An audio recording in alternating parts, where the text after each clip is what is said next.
We got Dodgers, Padres, NLDS Game 3, and Kirsten Watson joins the show. That's coming up next on Dodgers Dugout Live. It's time for Dodger baseball. Welcome to Dodger Stadium. Dodgers win! This is the golden age of Dodger baseball. Grand slam! It's a double for Freddie. They're going to make big signings. They're going to make impact trades. This is the most anticipated season in Dodgers history. Dodgers have won it all in 2020. Think blue, bleed blue, and I'm out. What is up, Dodgers Nation, and welcome to another episode of Dodgers Dugout Live, the #1 Dodgers show and podcast on YouTube. My name is Doug McKain. You can follow me on X and Instagram at DMac_LA. But we are going to get right into it because we are joined by a special guest today. You know her, you love her, the Dodgers team reporter. She hosts on Sportsnet LA as well. The great Kirsten Watson joins us from San Diego. Kirsten, you're about to head to the stadium, but first, just what is the mood like with this team heading into Game 3? Yeah. Well, first, Doug, thanks for having me. I think the biggest thing is we saw the emotions of Game 2. We saw how everything played out. And I think the players traveled together, but like separate from the staff, everyone else after the game on Sunday. And I think you're seeing just, it's a reset. You know, everyone was at practice yesterday. They're focused. They know what they need to do to get back into the win column. And so I do think there's a different energy around this group right now. I feel like we kind of saw it even going back to the regular series Padres the regular season Padres series, excuse me. So I think even going back to that, we saw kind of a different edge that we haven't really seen with this group too much. And I think obviously with the news of yesterday, well, everything came out in the game, but just kind of recapping some of the news of whether it was with Manny, just kind of back and forth between players. I think there is a different type of I don't know if revenge is the right word, but like they want to fight back. They want to punch back. They want to go early and they want to have a clean, I guess, first inning. That's kind of a big thing as well. But I do feel like there's something different that you can feel kind of amongst this group. And I'm hoping that we'll see that in this game tonight. Yeah, it just feels like this is a street fight. It just feels like there's something more than just, okay, this is a normal postseason series. Because first and foremost, it's a division matchup, and it's a team that they have a lot of history with. But then you add what happened in Game 2. It was a blowout loss. First time the Dodgers have ever given up 6 home runs in a game. You add the rob job from Jurickson Profar. He trolls the fan with the rob job right there. Then you have what happened with Jack Flaherty, where he told Manny Machado to sit down, but not in those words. Then you had the Dave Roberts incident. Is it fair to say that these teams just don't like each other? Yeah, right. Yeah, I think right now that's fair to say. I think ultimately, like amongst like players and stuff, I think there's like a level of respect. But I do think right now, no, they don't like each other. Both teams are, you're seeing the tensions, the emotions. You're seeing the words going back and forth. You're seeing the fans get involved. And I think that's been a big thing. It's just like asking the fans not to get involved. Like, let's let these boys battle it out on the field. But yeah, no, it feels different. Of all of the series that we've had, of all of and then you add the layer of losing in the division round the last 2 years, I just think things are heightened, and I think it's about to kind of boil over. But we need to see it boil over on the field. Like who's going to win this series is going to deserve to win this series. Obviously we hope it's the Dodgers. And so we would like to see that. And I think that Walker has an edge and a fire, and I think he's going to set the tone tonight. But also I think the offense is doing like, all right, it's go time. Like it's time to show up and it's time to wake up. So I think hopefully we'll see that. Yeah, just kind of being on that field kind of during games where they're going against opponents where there might be some tension. You also see guys like Mookie and Freddie. They're still going to talk to their old teammates. And it's not like, okay, they're going to go out and get in a real fist fight or anything like that. But I do think you look at early on this postseason series for the Dodgers to have a matchup like this, does it feel like they're almost embracing everything that's kind of surrounding this series between the Dodgers and the Padres and everything's kind of gone into it? For sure.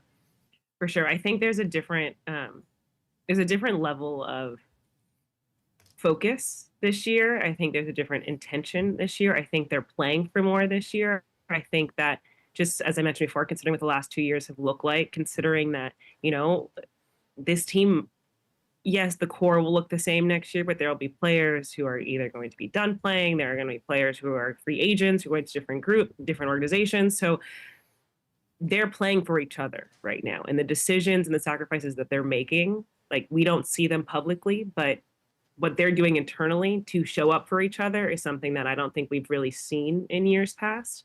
Like, they are, when I tell you, it's like the team is there and close, they are doing this. They're like, listen, we are going to go out there, we're going to win together or we're going to lose together. And they want to win together. And I think like that, I will tell, like, this postseason, I think just feels different than other years. Now, yes, talent, skill has been different amongst each year, but I think like there's a different expectation, not only that's been externally put onto the organization, but I think the guys are holding themselves in a different regard this year and with those expectations. So I just, it's kind of hard to put into words, but I do think there's a different feel. And then with these two teams, there is history, there is tension, and we know what happened in the regular season. We've seen what happened when this team has come down to San Diego this year. Like, it didn't look like it did in years past, where we were beating up on them. And so they're playing for something, and I think they have something special going on in their own clubhouse, but also so do we. So it's just,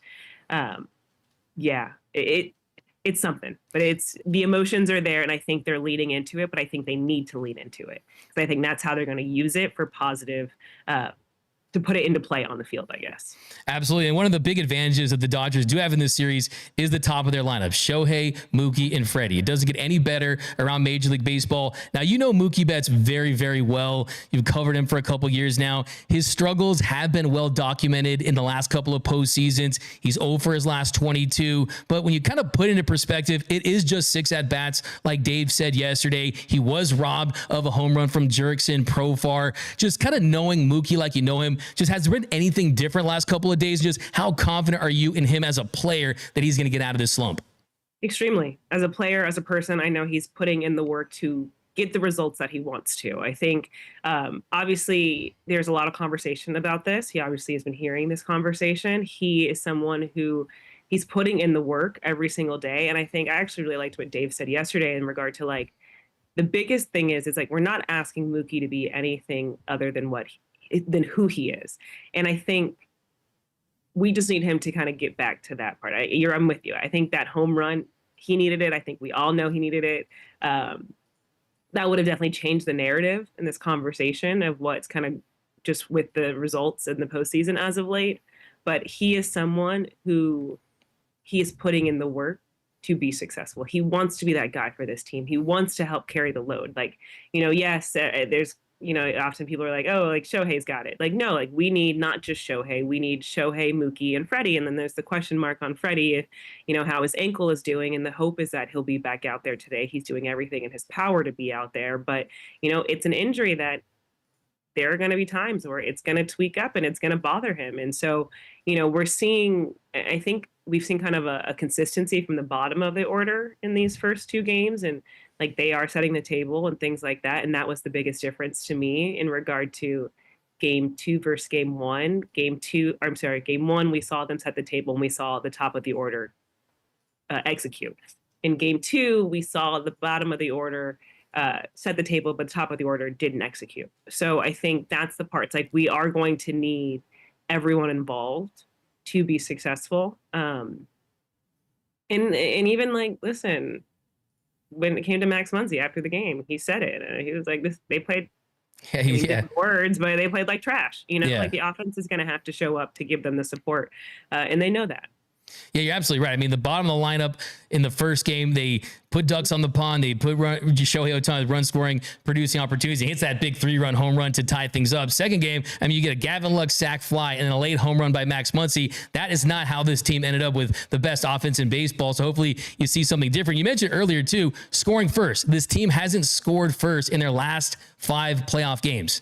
They've been outscored in the first 3 innings, 24-4 in their last 5. I mean, that's not who this team is. But you mentioned Mookie and you mentioned Freddie Freeman as well. We know that he basically would have to cut off his whole foot for him not to play in this series, right? I mean, he's an absolute gamer. He's kind of way. Yeah, he's as tough as it gets. But I mean, where do you see him at right now? Just kind of how his works look different at all, if anything, getting ready for this game, and just kind of how does the team feel about him for the rest of the series? Yeah, I mean, look, they're hopeful. They're hopeful that he's out there. When I tell you he's doing everything in his power, I mean, like, he is for sure. It's about to be 12. Like, he's for sure already at the stadium in treatment, probably since like 9 a.m. this morning, 10 a.m. this morning. So he is doing everything in his power to be on the field. He's been working really closely with Bernard Lee, who's on the training staff, to kind of whether it's getting the inflammation out, things like that. So they want him out there. That's the biggest thing. Now, if he cannot be out there, we've seen how it played out with Max Muncy at first and Kike at third. I mean, look, they have the flexibility and they have the guys who can step up if need be. But with Freddie, he brings a different look to the top of the order. I think when you have a player who is showing up like that, it says a lot about who they are, and it says a lot to the team. Like, again, going back to the making sacrifices, he is sacrificing, himself to be out there and to play for his teammates. And so I think that's very telling to the guys around him. So the hope is he's out there. But and then you had kind of mentioned just like top of the order, we do need those guys. And hopefully, we'll see just that. Hopefully now that we will be hitting the top of the first, like, they can make something, they can make Michael King pay early. He obviously had he was fantastic in the wild card performance. So hopefully they can get to him early and get him out of the game. That's at least something we have been seeing, is they have been getting the pitch count up for the starters. So hopefully we'll kind of get back to that routine, but it would be nice, yes, to go in. So Walker Buehler enters the game with a 1-run lead, 2-run lead, whatever can happen, we'll take. That would be really nice. And then hopefully he can have, a shutdown inning for himself, because I think those are the little things. And even Walker has said, and looking at his year thus far, like, when he has a clean inning, that sets him in a good path, kind of continuing with his outing. In the times in which he struggled, he didn't start with the clean inning. Like, that was kind of where the ERA went up, and then it would settle back down after that first inning. So the hope is, I think the biggest thing is him just building off of his last outing. He was, as much as he's kind of like, it was fine. I'm like, no, you were really good.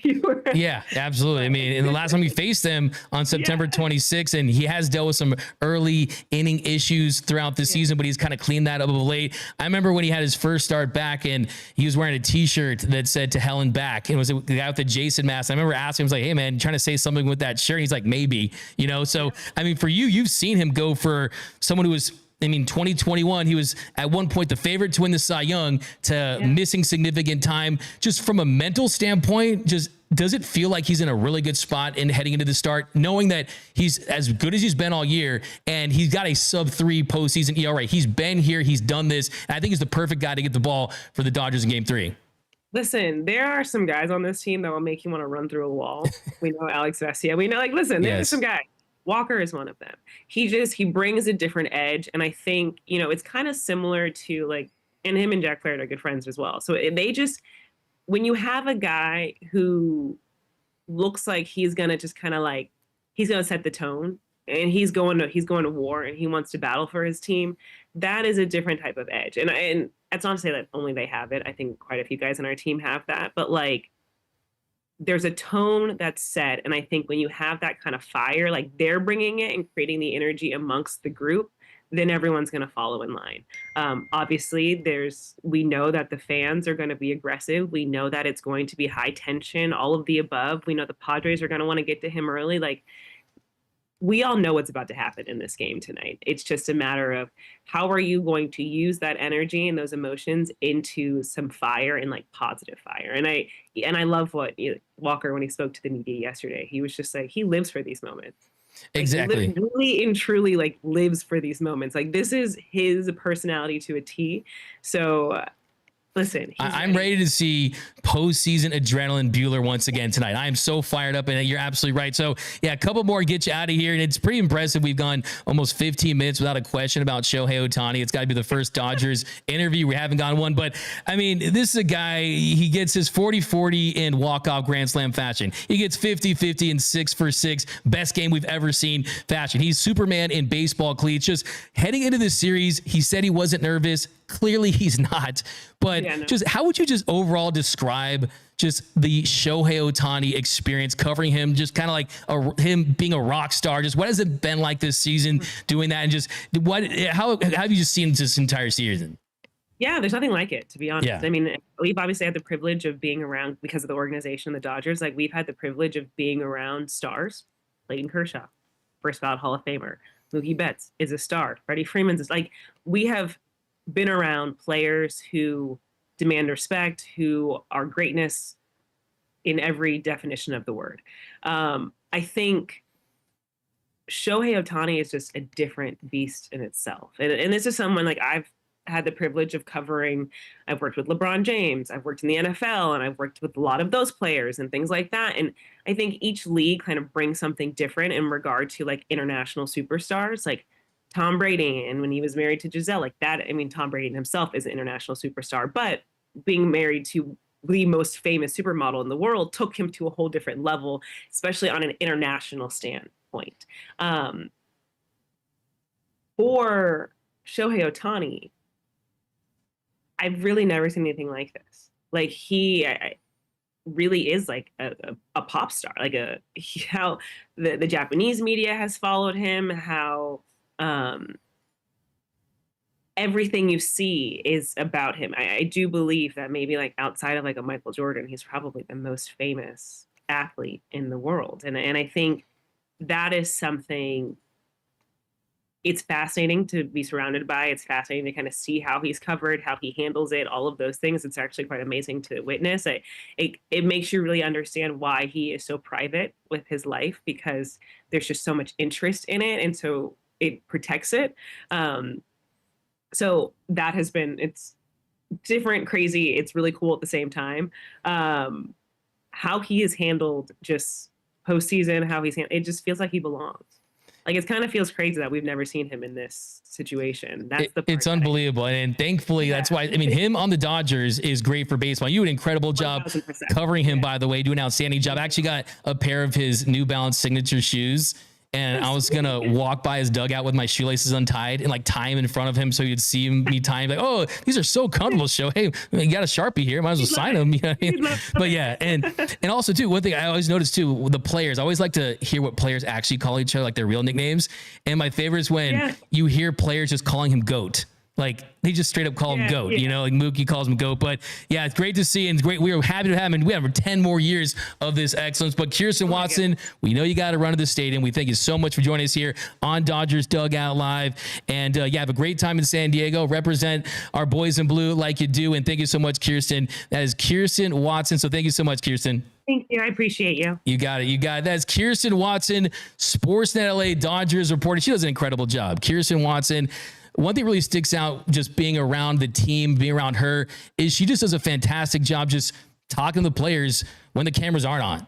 And it's not always about baseball, right? It can be about the NBA, it can be about music, it can be about shoes, it can be about whatever it is. She does an incredible job connecting with the players. I think that really makes the players feel really comfortable around her. And I think the team does a great job and really highlighting what these players do on the field and off the field. And yeah, I mean, I think what really stands out, I mean, like anytime you can link Shohei Ohtani with Michael Jordan, that doesn't happen lightly. Okay. I remember in Korea, I asked Dave Roberts that same question. I said, do you think that Shohei Ohtani can be almost like a Michael Jordan-like figure for this team, for this league, for this sport?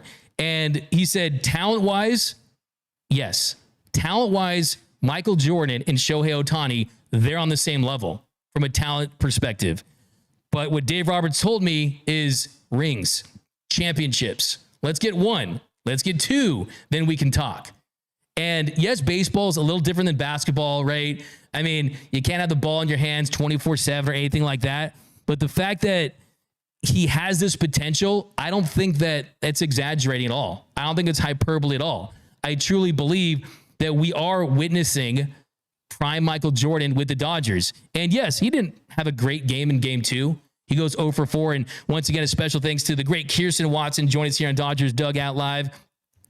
We'll check in with her later in the postseason. And I think it really sticks out, though. It really sticks out that part of this team is You start with Shohei, and then you kind of trickle down. And now that they have that North Star in Shohei, you just got to get past this series. But let me know down below in the comments section, what are your thoughts heading into Game 3? What are your thoughts heading into Game 3? Kelly O'Shea, Kirsten is amazing. Love her. Give you Let's Go Dodgers for that. By the way, this is the first time back in the studio. Back in the studio for the first time in almost 2 weeks. We are back. We are so back. And you know who else is back? Is Tony Taters. What is up, Tony Taters? Tony, first of all, this guy has produced hundreds of shows now, and I think this is probably the first time I've actually seen him wear a Dodgers shirt on a show. Is that your Kershaw shirt? Yes, sir. Thoughts heading into Game 3, Tony? Oh my goodness, dude. I got to tell you this, the baseball gods are real, bro. And seeing what happened in the stadium last time around, I'm a little nervous with the fans and all that, but I have a lot of faith in Walker Buehler. I'm a little nervous. She got me hyped when she was talking about there's a couple of players that would make you want to run through a wall. Yes, sir. Right? And it truly is. Walker Buehler is a guy where 95, 96, we could see some 98s tonight with that postseason adrenaline. Yeah. And that's not important for him right now at this stage of his career.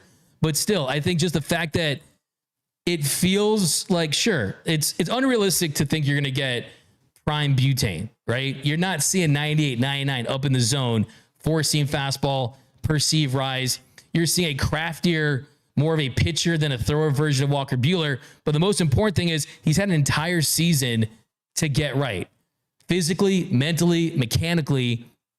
And honestly, based on who their options are, it just feels like, you know what? As long as the offense can show up against Michael King, that Buehler has what it takes to give them a chance to win. We're not asking for prime Sandy Koufax tonight, okay? We're not asking for that.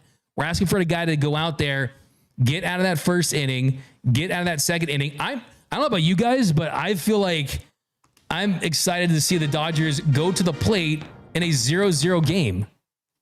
I mean, it's insane when you look at it. I mean, the Dodgers have struggled so much early in games, but welcome to Dodgers Dugout Live. By the way, if you haven't yet, subscribe to the Dodgers Nation YouTube channel. We are less than 600 subscribers away from 100,000.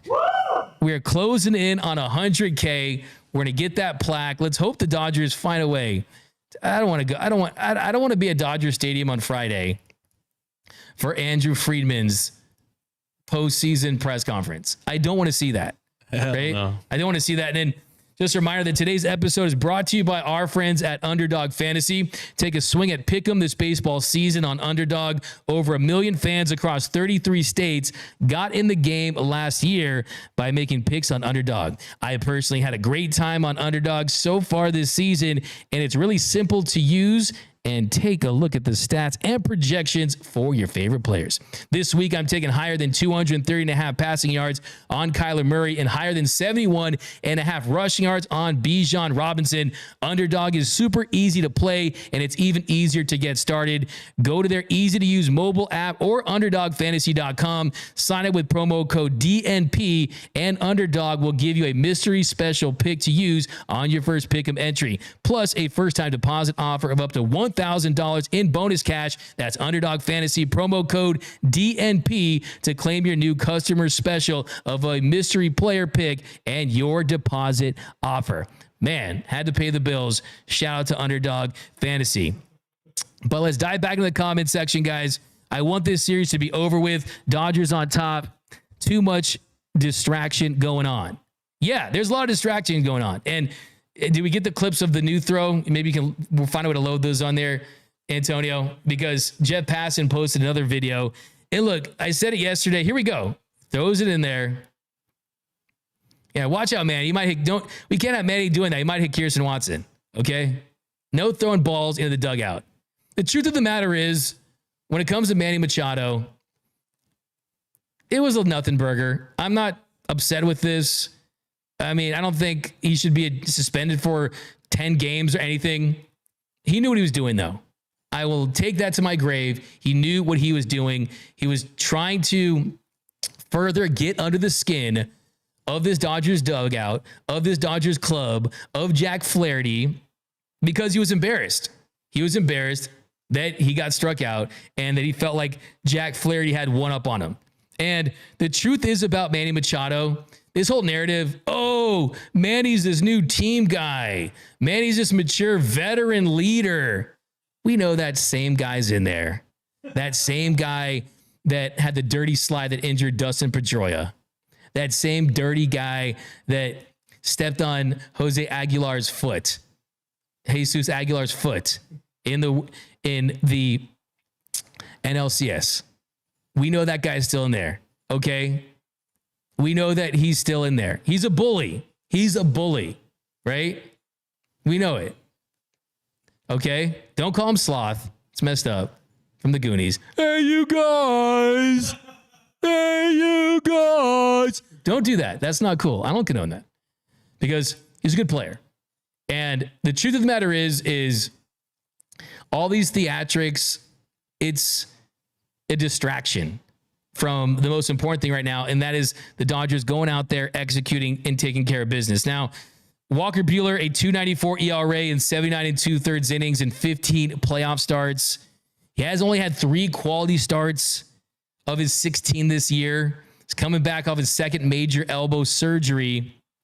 And look, let's not forget, this is someone who spent months. He was optioned in mid-June because he wasn't pitching up to his standards, and he was optioned to the minors. He spent 2 months trying to get right. And thankfully, towards the end of the year, he started to figure things out. And Walker Buehler said, quote, when he was asked, Buehler was asked about being a big game pitcher, and he said, it's kind of the only thing I care about. He said, we play in these games every year. Every team that plays in the playoffs plays in a swing game or the big momentum game, and I just happen to be starting this one. If it's game 6, if I'm game 7, if I'm game 3, game whatever, I've thrown in all of these games. That's not the stuff I get super wrapped up in. I want to try and go and make a quality start and put our team in position to win a game. So he likes that. He likes that. That's his reputation, is to be that guy that can come up in a big spot. And he doesn't have to be even the version of Walker Buehler that we saw a few years ago. He just needs to be solid. And you lose 10-2, you hate that. One of the positives in that is that you don't have a bullpen that's heavily taxed, right? So you can lean on a Walker Buehler that hopefully can give you 5 innings of 2 runs or less.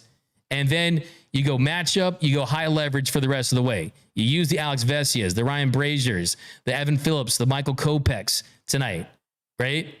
And then you find a way to get back on top in this series.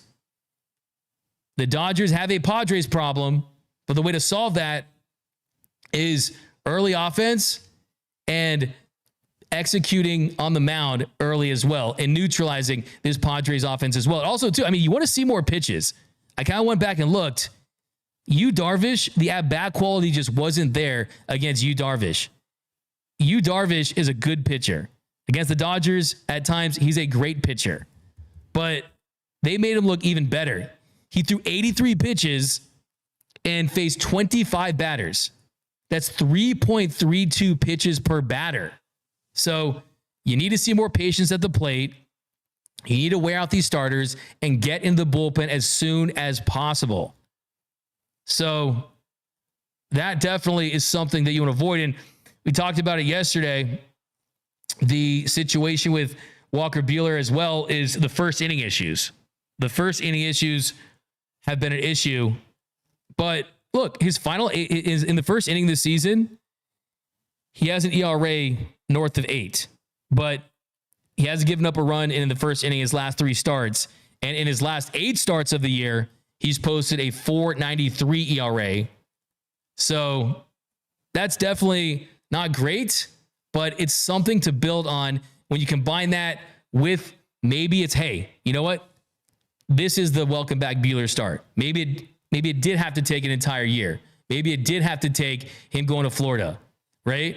But something just feels right about this start. Buehler also said yesterday, I think when you're stuck in a mechanic or in that struggle, there's not enough confidence in the ability to do the things that you want to do, and you get caught in between a lot. For me, that stuff has kind of faded recently. So he's not in between anymore. He knows exactly what he needs to do to go out there and execute pitches. Now, I don't know if you guys saw this, by the way. Did you guys see how he got robbed? What is up with that? First of all, It's like at Santa Anita, right? Santa Anita. Or wherever. Or Yeah, Santa Anita racetrack. Yeah, come on, bro. What's up with that? That is insane. Article from ESPN says thieves surround Los Angeles starting pitcher Walker Buehler last month outside a horse racing track in a Los Angeles suburb and ripped an expensive watch off his arm, police said Tuesday. So this happened last month. First thing when I saw it, my phone was like, why is my man at the racetrack a night before the biggest start of the year? But then I was thinking this was probably earlier. It said the theft came days after Buehler's last regular season game and a week before the Dodgers began their National League Division Series against the Padres on Saturday. And he said it was the second time this year professional athletes in California have been mugged. So Ricky Pearsall, of course, he was shot in Northern California, but man, Walker Buehler, $100,000 watch. What watch is that? That's like 15 billion Apple Watches. A little too pricey for me, but hey, whatever gets Walker. So. You know, he actually did wear a Rolex Daytona on his wedding. And I tried to, my sister's in the jewelry business. I wore a green one for my wedding. I only got to wear it for the wedding. I had to give it back. But yeah, he's a big watch guy. But $100,000 Rolex, maybe it was probably a Patek Philippe, I'm guessing, right? How do you Patek Philippe? Maybe a Richard Mille? I mean, I don't know. It's all I care about it is that it's time for him to dominate today. You know, like that, right? We got Brandon Chang 199 super chat. There'll be a documentary about this in 10 years. We got Kelly O'Shear. I'm sorry I can't do a super chat. Trying to save all my money to go to the Dodgers in the World Series. You keep your money, and because you're gonna go to that World Series, I promise you. It's a must-win tonight. Put the torta down and hit. That's from Tayo Serrano.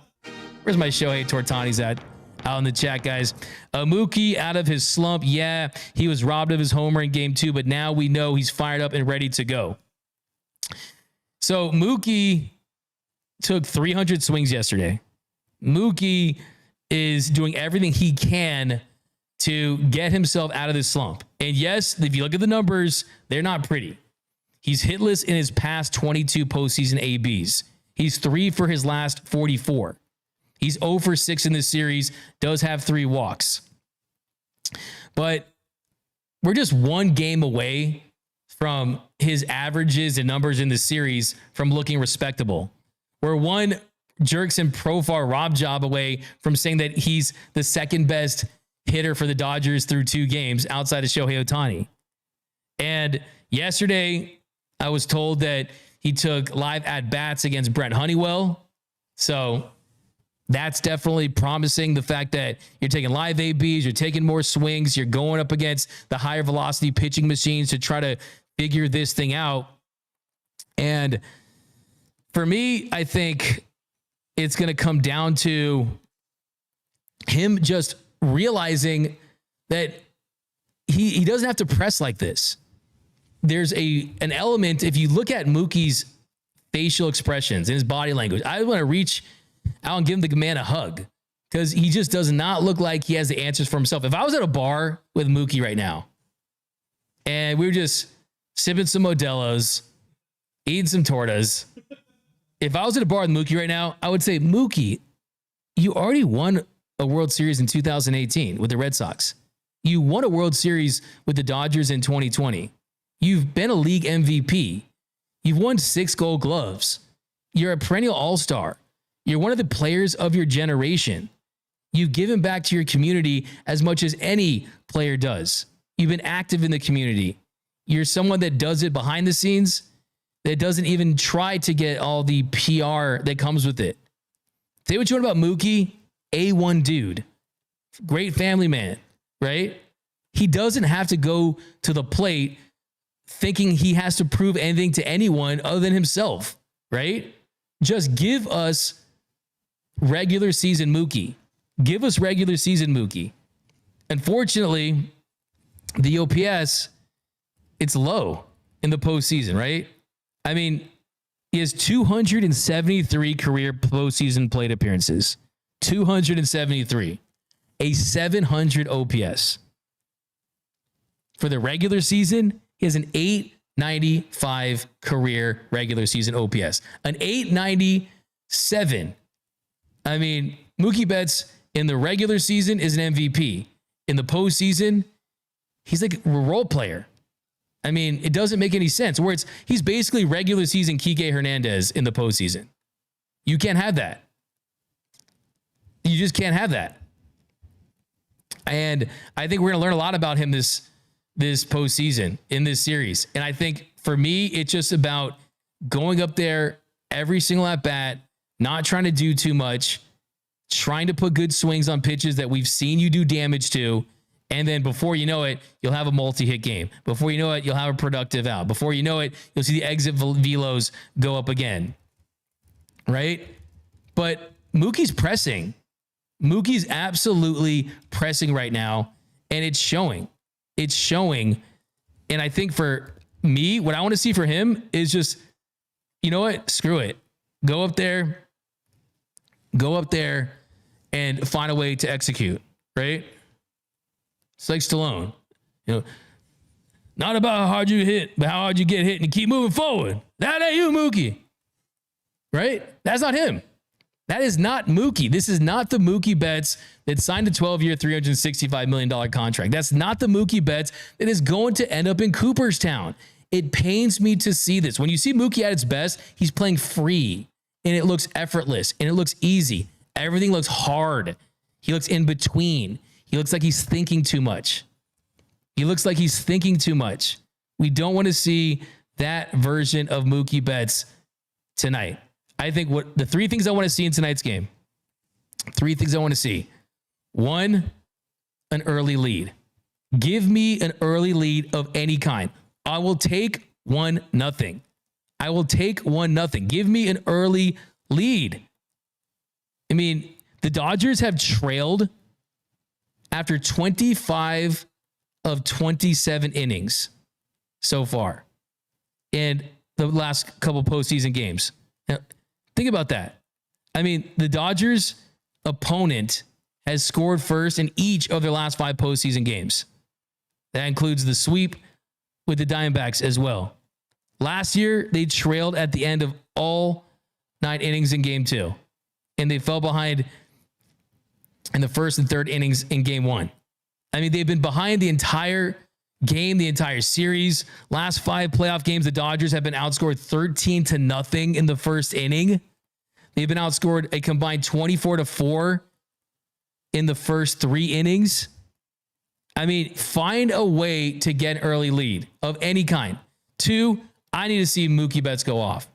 I want to see Mookie Betts say, screw it, screw the haters, screw people that are saying that I'm washed, screw people saying that I'm a fraud, right? I don't want to be getting a alert on my phone and seeing an Amber Alert and seeing Mookie Betts, right, missing. I don't want to see that.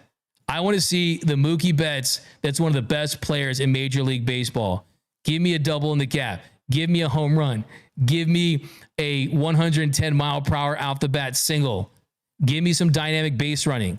Give me a diving catch that saves an out for Walker Buehler or the bullpen. I want Mookie to be Mookie. I want to see that. And third, I want to see Dave Roberts manage Walker Buehler like we saw him manage Yamamoto in Game 1. And that's that if he doesn't have it, you got to pull the cord early and live and die with his Dodgers bullpen and find any way you can to win Game 3. Because if you lose Game 3, imagine Game 4, down 2-1 with a chance to eliminate the Dodgers. This is a must win. And that's the biggest cliche ever. But Game 4, you got Landon Knack. You're probably going to have potentially an opener, a big bullpen game.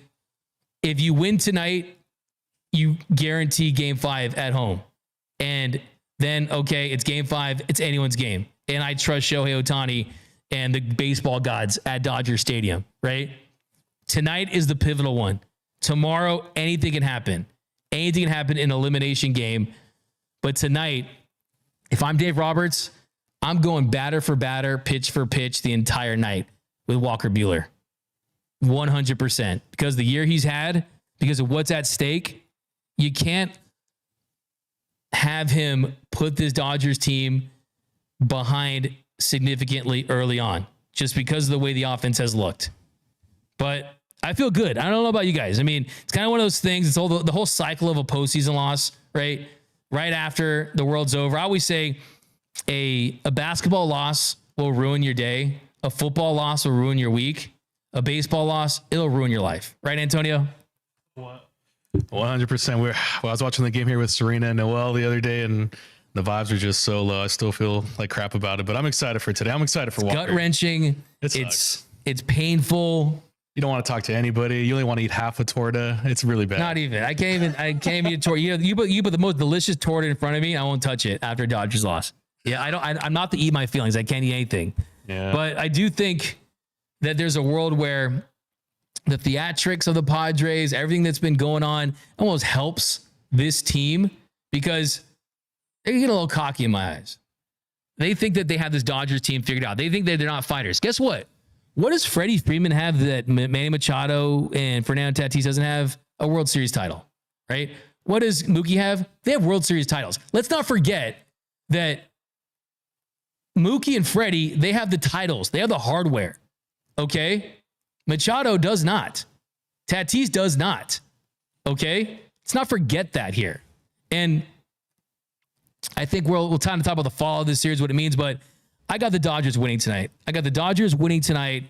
Final score, I think it's going to be a 5-4 game.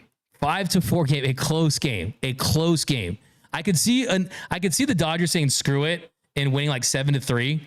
But I got a 5-4 Dodgers win tonight. I think Mookie Betts gets 2 hits. Got a 2-hit game for Mookie Betts. But let me know down below in the comment section, what are your hot takes heading into the NLDS Game 3? Again, special thanks to the great Kirsten Watson for joining us here on Dodgers Dugout Live. I think she had a lot of great nuggets and insights into the team as they prepare for this showdown in the SD. Man, can't wait. It feels like the hours are going by very slow at this point. Cannot wait. And by the way, we'll be joining you pre-game and post-game. So join us right after the game for the #1 Dodgers post-game show on the internet. This is the #1 Dodgers show on the internet. It's all thanks to you, the fan out there. David, look at you guys getting down. I've had a lot of Padres fans. My favorite, by the way, I will say, I want to say special thanks to a lot of Padres fans. I had tons of them reach out to me, ask them how I was doing when I was on the IL with my injury. That's nice. Yeah, lots of them. Really, really cool. My favorite comment that I got from them was, they said, I hate you, Doug. I hate the Dodgers, but I'm glad you're feeling better. Hey, so we're all human at the end of the day, guys. Are we though? Because jerks and profile. Okay, but Mookie laid down a bunt and throw him off from Eric Brewer like that. It's a fire take over there. D-Mac, what happened to Joe Kelly? Martin Padilla. Well, the thing about Joe Kelly is Dave Roberts said probably the World Series could be the soonest you're going to see him. They kind of rolled him out. He was throwing a changeup in a bullpen session, and the shoulder just is not there. The shoulder is not healthy enough. Yeah, by the way, that's the first thing that crossed my mind was imagine Joe Kelly on the mound against Manny Machado, against Fernando Tatis Jr., because he's backing down from no one, okay? Joe Kelly in a back alley, hey, man, that's who you want on your side. But, yeah, he's not expected to pitch again. He won't be pitching for the Dodgers again this season unless they make it to the World Series. So let's hope they make it to the Fall Classic, and hopefully he's a part of that mix. But he tweaked his shoulder in a simulated game the week leading up to this series. So that's why he was left off the NLDS roster. And even this season, he had a 4.78 ERA. The strikeouts were down. Wasn't having his best year to begin with. But, yeah, no Joe Kelly until the World Series. We got win or lose. We have Kirsten Watson. There you go. It's a comment of the show. I like that. Roberts is from San Diego. Okay. Talking about Dave Roberts. Walk it off tonight, Mookie. It's gonna be tough for him to walk it off tonight. He would have to be traded to the Padres somehow, which is impossible. And he would have to hit a walk-off home run for the Padres to beat the Dodgers. I wouldn't want to see that. Of course, I'm only joking, but he could have a game-winning hit. Of course, the Dodgers on the road, so they don't have last up, so he cannot hit a walk-off home run tonight. But some super chats, let's read those if you can make that a little bit. Hi, D-Mac. Victor Banos, $50. Appreciate you, Victor Banos. Score first and or Buehler with clean innings until the Dodgers score. We need high level of energy from this whole team, including Roberts. I like that. Rackham, give you a comment of the show. Starman, a $4.99 super chat. After what happened this year to our arms, the Dodgers being trendsetters, should the Dodgers start a 6-man rotation next year?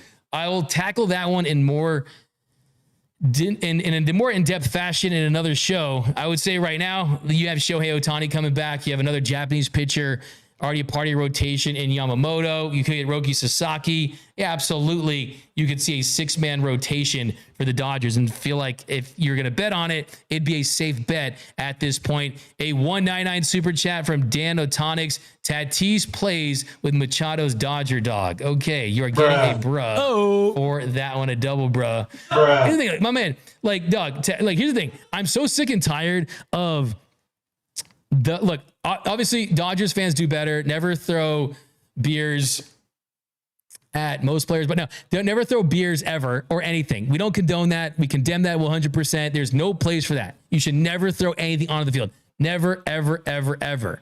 Okay. Having said that, the Padres are acting like 12-year-olds. Tatis is acting like a 12-year-old, shaking his groin to the freaking pavilion. You got kids in the audience, man. They don't need to see that. They don't want to see your junk, bro. Like, ain't nobody trying to see that. Fernando Tatis, okay? No one wants to see where you Mr. Ringworm Cream Boy out there doing the you-know-what sign with his mouth and licking his tongue and all that stuff. Ain't nobody trying to see that. You're acting like a little kid, okay? And I respect his talent, but still, they need to grow up. The Padres need to grow up because they're acting like little 12-year-olds trying to egg people on. And when you egg people on that are passionate about their team and they're inebriated as well, it's no surprise. So I think they should get a warning. They should get a warning. I do. I think the Padres need to get a warning. Here we go. We got Nando in the audience. San Diego Super Chokers. That's from EJ. We got let's go. We got 1, 2, 3 inning first is the only thing I want. That's from IND Muller. We got to Mike Lopez. If you lose tonight, would Ohtani pitch game 4? In short, no. Shohei will not be pitching for the Dodgers this postseason. Brandon Chang, a $4.99 super chat. We often see competitive matchups, but don't see matchups where the teams are beefing with each other on both a fan and team level. This is nuts. Brandon Chang, you're absolutely right. I mean, this has transcended just a good old-fashioned division rivalry. This is personal with both teams, with both fan bases, and that's why the best way to shut this team up is to go out there and beat them on the field. And what would be more satisfying than to take 2 in San Diego and watch those fans leave that stadium and probably go and buy Dodgers jerseys and support the Dodgers in the NLCS? Because they probably have Ohtani jerseys under their Padres jerseys anyway, right? I mean, that's the goal right now if you're the Dodgers. Is, you know what? You pissed us off, man. You pissed us off. You guys, this is a little back alley brawl. Well, guess what? We got dudes too. And we have talented players too. And the truth of the matter is sure, they have a little bit of a pitching advantage, but with the strength of this Dodgers bullpen and a little bit of a throwback type of performance by Walker Buehler, they're right back in the lead in this series. And then all the pressure, then it's all hands on deck in game 4, in my opinion. And you try to go for the throat and you try to step on that team. Because let's not forget, it's the Padres. It's still the Padres. And they would love nothing more than to beat this Dodgers team. But the Dodgers have the best player in the series, the best top of the lineup, and still feel really good about them finding a way to get this one done.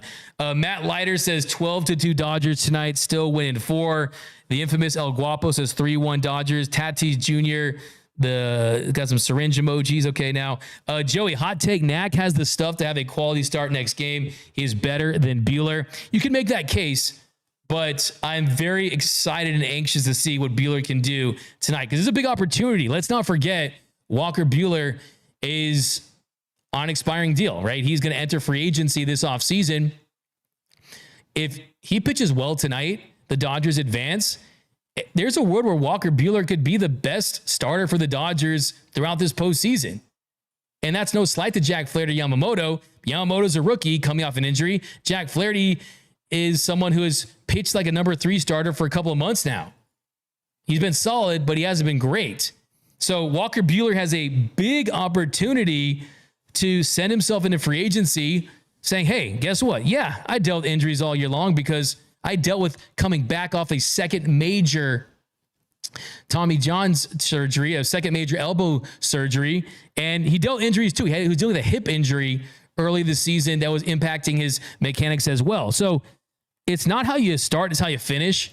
And recency bias is a real thing at the winter meetings and in free agency.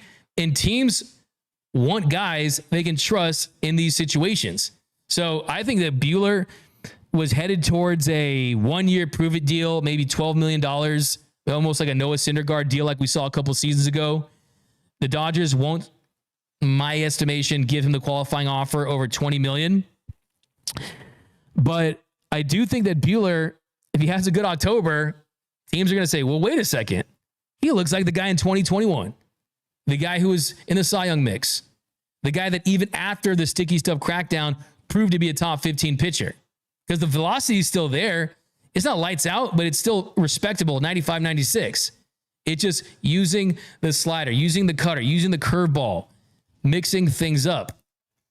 That is really the biggest difference between Walker Buehler. So, hey, the Dodgers have been dealt a rough hand injury-wise, but when one door closes, another door opens for someone else. And Buehler tonight has a massive opportunity to really reestablish himself on a national stage as one of the better postseason pitchers in Major League Baseball. And yeah, I'm excited for Butane, man. I am.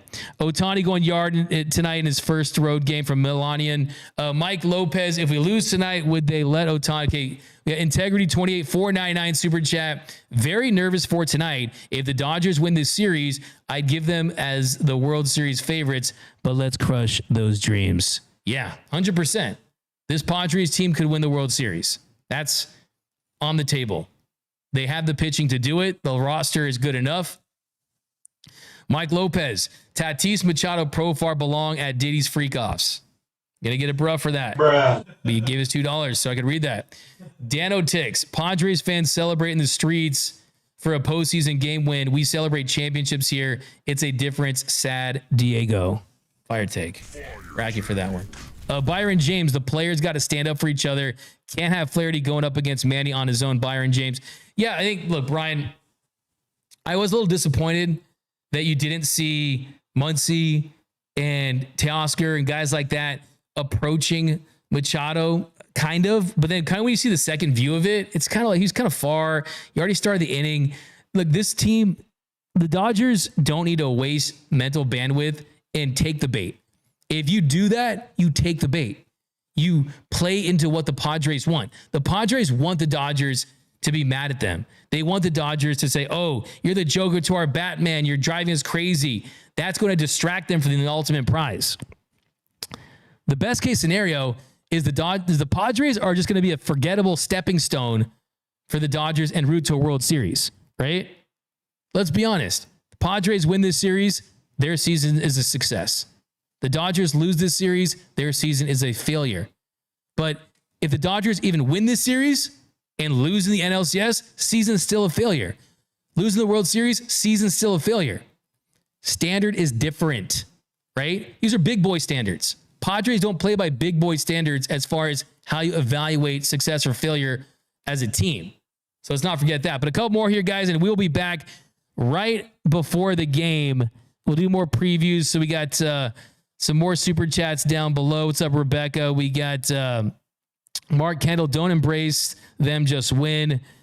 Yeah, absolutely. For sure. If Buehler is lights out, he'll get paid. That's from Master Blaster. Walker needs to take one pitch at a time. Sub D-Max. Sub Will. But that's going to do it, guys, for this episode of Dodgers Dugout Live. Here we got a super chat, though. Caesar Partida, $5. How much motivation will the Tatis and Machado drama fuel the clubhouse? Baseball's different, right? Baseball isn't the sport where you run out as a football team and you bump football helmets and get hype, right? It's the thinking man's game. It's the concentration game. You have to have focus to execute But I will say that if they're not at the very least more motivated to go out there and hyper focus on getting the job done, then nothing else will, and that they need to consider some major changes. I think this team is taking this personal at this point. I think they feel embarrassed by what happened in game 2, but they know that if they enter the offseason for the 3rd straight year, bounce in the first round by an NL West opponent, that there's going to be some tough narratives to break. And it's going to be embarrassing for them. They don't want that. They do not want that. And hey, the Machados, the Tatis of the world, let's send them to Cancun and let's send the Dodgers to the NLCS. But that's going to do it for this episode of Dodgers Nation, Dodgers Dugout Live. My name is Doug McKain. You can follow me on X and Instagram at DMAC_LA. We got some more super chats? Yeah, we got 2 more super chats. What we got? We got Jonathan. Jonathan, $4.99. Appreciate that. That's going right towards the Teoscar Hernandez Extension Fund. He says, with King's success at preventing the running game, do you think the Dodgers will play more small ball, bunt runners over, etc.? That's $4.99. I do think that they're going to give you a fire check for that one. I do think that based on how the offense looked last game, where you had just a sac fly with Lux, a late home run by Max Muncy, I do think that you're definitely going to see them possibly lay down a bunt if it's in the 3rd or 4th inning and they haven't gotten very many opportunities early, maybe. But I do think early on the game, the Dodgers don't want to give up outs. And that's how, from an analytics standpoint, that's how they run their offense. They know that to win baseball games, if you want the dub, you've got to slug. You want crooked number innings, 3-run innings, 4-run innings. And you do that by getting extra base hits, and you do that by slugging. But if that's not there early, I could see them, if he retires consecutive Dodgers 6-7 in a row and they get someone on, yeah, you lay down a bunt in a tight game, especially if Walker Buehler is pitching well on the other side, to get a runner in scoring position. So I certainly hope to see that if that's where it's going. We got a $1.99 super chat. They should let Mookie bowl for his at-bats. Come on now. Let's all okay, all of us right now. We are going to do a impromptu standing ovation for Mookie Betts, just like they did for Trey Turner. Right? All right, guys, here we go. Standing ovation for Mookie Betts. That's for Mookie Betts, okay? Where you at, Tony? Give me the producer cam. I need to see you stand in. Oh, that'd be good. Okay, we need to do an impromptu. That's the standing ovation for Mookie Betts. Just showing that we all support him. And let's not forget, without Mookie, the last World Series this team would have would be 1988. Let's not forget that. And he's still under contract for 8 more seasons. But that's going to do it for this episode of Dodgers Dugout Live. My name is Doug McKain. You can follow me on X and Instagram at DMAC_LA. Join us right before the game and immediately following the game on Dodgers Nation YouTube. Remember, nothing brings us together quite like Dodger baseball. Special thanks to our guest, Kirsten Watson. You can follow her on X and Instagram. She kills it with her unbelievable coverage of this team. So definitely give her a follow, and special thanks to her for joining us before heading to Petco Park down in San Diego. But that is going to do it, guys. Remember, nothing brings us together quite like Dodger baseball. And until next